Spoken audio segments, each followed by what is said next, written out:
आता आम्ही सोन भांडार बघायला आलेलो आहोत। या ठिकाणी राजा बिंबिसाराचा जो खजाना होता त्याला या ठिकाणी सोन भांडार म्हणतात। ते बघण्यासाठी आम्ही या ठिकाणी आलेलो आहे। आपण बघू शकता हे माकड आहेत सर्व। या ठिकाणी खूप सारी माकडं आहेत।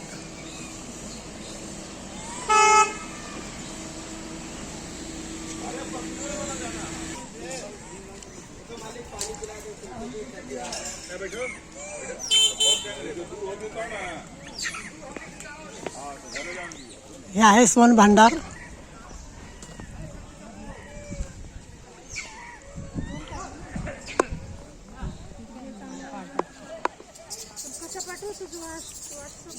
हम लोग देख के आए सर। सुनते तब ना बहन जी, ऐसे देखने से क्या इंटरेस्ट मिला।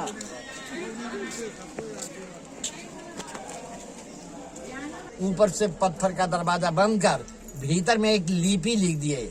दिखाऊंगा कि वह लिपि जो विद्वान पढ़ेंगे तो वो दरवाजा आप पे आप खुल जाएगी। लेकिन वो लिपि किसी ने पढ़ा नहीं।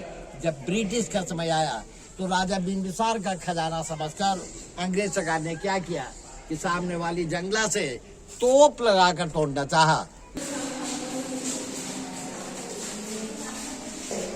तो देखिए यही दरवाजे का निशान है। इसी के दरवाजे की इतिहास है कि राजा बिंबिसार का खजाना छिपा हुआ है। अंग्रेज सरकार ने खजाना समझकर सामने वाली खिड़की से तोप लगाया तो देखिए टूटा नहीं, यह दाग होकर रह गया। अब ये दरवाजा खुलने का एक तरीका महाकश्यप जी ने एक लिपि लिख दी है कि वह लिपि जो विद्वान पढ़ेंगे तो ये दरवाजा आप पे आप खुल जाएंगे। लेकिन वो लिपि किसी ने पढ़ा नहीं। लिपि देखिए, इस लिपि के बारे में आर्कियोलॉजिकल सर्वे भूलने वालों का कहना है, शांत रहेंगे, ये शंख लिपि है। प्राचीन जमाने में शंख लिपि चलता था और जितनी पुस्तकें होती थी, माथे का चिन्ह, ये पूरे बॉडी का निशान, धर्मचक्र और सिंह का चिन्ह। नीचे में 1.5 फीट गड्ढा हुआ, इस गड्ढे में सारे पुत्र और ऊपर में आनंद जी का प्रतिमा था, कीमती पत्थर का। लेकिन जब प्रतिमा चोरी होना प्रारंभ हुआ तो भारत सरकार ने प्रतिमाओं को निकालकर नालंदा संग्रहालय म्यूजियम में शिफ्ट कर दिया है।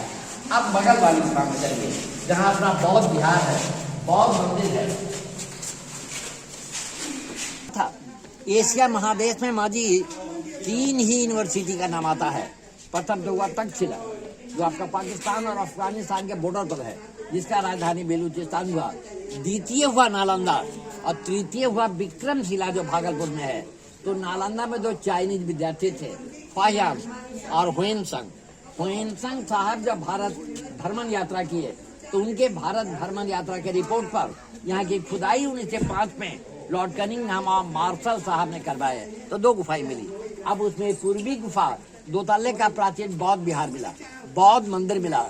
और ये बौद्ध विहार 1934 में विराट भूकंप हुआ था, बिहार भूकंप में टूट गया है। अभी देखिए इसके ऊपर ईंट और चूना सुर्खी वगैरह जो मिल रहा है, ये भूकंप के बाद भारत का सुरक्षा हेतु दिया है।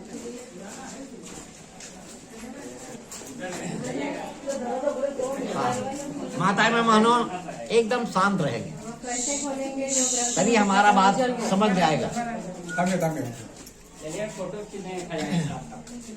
अब यहाँ पर देखिए माता जी, ये कमल फूल का चिन्ह है।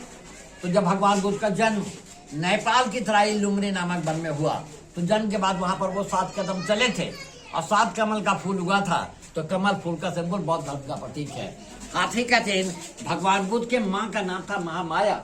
उन्होंने स्वप्न देखी कि 6 नोक वाला तारा और 6 दांत वाला सफेद हाथी पेट में प्रवेश कर चुका है। तो हाथी का चिन्ह भी बौद्ध धर्म का प्रतीक है।